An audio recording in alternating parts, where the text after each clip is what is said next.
Hello friends, तो हम पढ़ेंगे 1935 का भारत शासन अधिनियम। तो 1935 का भारत शासन अधिनियम में क्या-क्या प्रावधान है हम यहाँ पे देखेंगे। ये सातों प्रावधान जो है 1935 के भारत शासन अधिनियम से संबंधित है। तो पहले जैसा हमारा प्रावधान है कि अखिल भारतीय संघ। तो 1935 के भारत शासन अधिनियम में जो है अखिल भारतीय संघ की स्थापना हुई। अखिल भारतीय संघ की स्थापना कहने का मतलब है कि इसमें 11 ब्रिटिश और 6 जो है वो चीफ कमिश्नर और अन्य जो देशी रियासतें थी वो उन्होंने जो है इसमें शामिल हुआ थे और उनको मिलाकर ही जो है वो अखिल भारतीय संघ बना था। तो ये ध्यान रखना है। दूसरे में हम आते हैं प्रांतीय स्वायत्तता।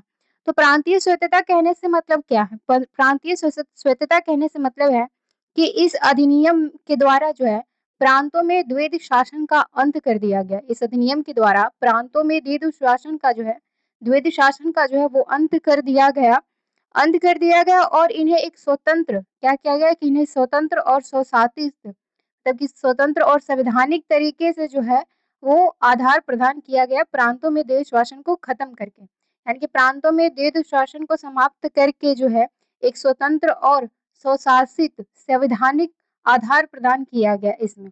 आगे हमारा है तीसरा, केंद्र में द्वैध शासन की स्थापना। प्रांतों में तो द्वैध शासन खत्म कर दिया गया पर केंद्र में द्वैध शासन की स्थापना की गई।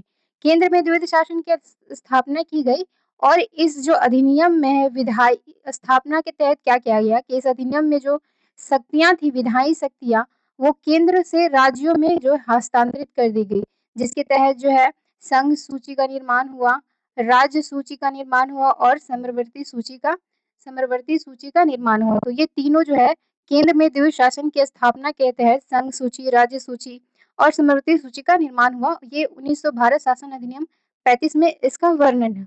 हम आगे आते हैं। चौथा हमारा क्या है? संघीय न्यायालय की स्थापना। क्या हुआ इसमें कि संघीय न्यायालय की स्थापना की गई।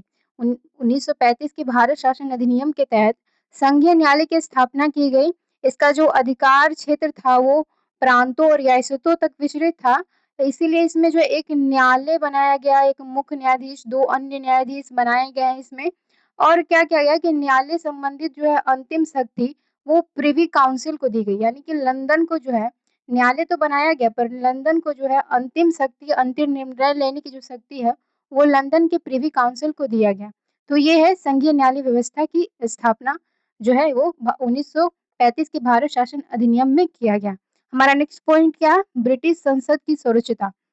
ब्रिटिश संसद की स्वरोचिता कहने से क्या मतलब है कि ब्रिटिश संसद की स्वरोचिता, इसका मतलब ये है कि जो है इस अधिनियम में किसी भी प्रकार का अगर कोई परिवर्तन होगा उसके आधार जो परिवर्तन होगा उसका जो अधिकार है वो किसको दिया गया था, तो वो ब्रिटिश संसद के पास था। इसीलिए कहा जाता है कि ब्रिटिश संसद की स्वरोचिता जो है 1935 के भारत शासन अधिनियम में दी गई है और इसका आधार था कि कोई भी परिवर्तन अगर होगा तो वो ब्रिटिश का जो संसद होगा उसका अधिकार है कि उसमें परिवर्तन कर सकता है। इसका मतलब ये है। छठा हमारा क्या है कि भारत परिषद का अंत। तो ये 1935 का जो भारत शासन अधिनियम है उसमें क्या हुआ था, उसमें भारत की परिषद को जो है वो अंत कर दिया गया था। इस अधिनियम के द्वारा भारत की परिषद का अंत कर दिया गया था। अब हमारा लास्ट है 7th वाला पॉइंट कि सांप्रदायिक निर्वाचन पद्धति का विस्तार। सांप्रदायिक निर्वाचन पद्धति का विस्तार। तो देखिए इसमें क्या हुआ था सांप्रदायिक निर्वाचन पद्धति के विस्तार में कि संघ और प्रांतियों में जो है व्यवस्थापिका रहती है, व्यवस्था बनाने वाले में उनमें जो है विभिन्न समुदायों को प्रतिनिधित्व देना।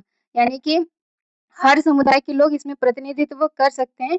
इसीलिए जो है वो सांप्रदायिक निर्वाचन पद्धति का विस्तार किया गया। उसका विस्तार जो है जैसे कि दलित जाति लोगों के पास, महिलाओं के पास, मजदूर वर्ग के साथ सबके पास जो है निर्वाचन पहुंच सके, वही कहने का मतलब है सांप्रदायिकता निर्वाचन पद्धति का विस्तार 1935 के भारत शासन अधिनियम के तहत हुआ। तो ये सारे जो है 1935 के भारत शासन अधिनियम के सारे प्रावधान थे कि अखिल भारतीय संघ बनाया गया, जो प्रांतीय स्वायत्तता दी गई, प्रांतों में द्वैध शासन का अंत कर दिया गया, केंद्र में द्वैध शासन की स्थापना की गई जिसके तहत संघ सूची, राज्य सूची और समवर्ती सूची का निर्माण हुआ।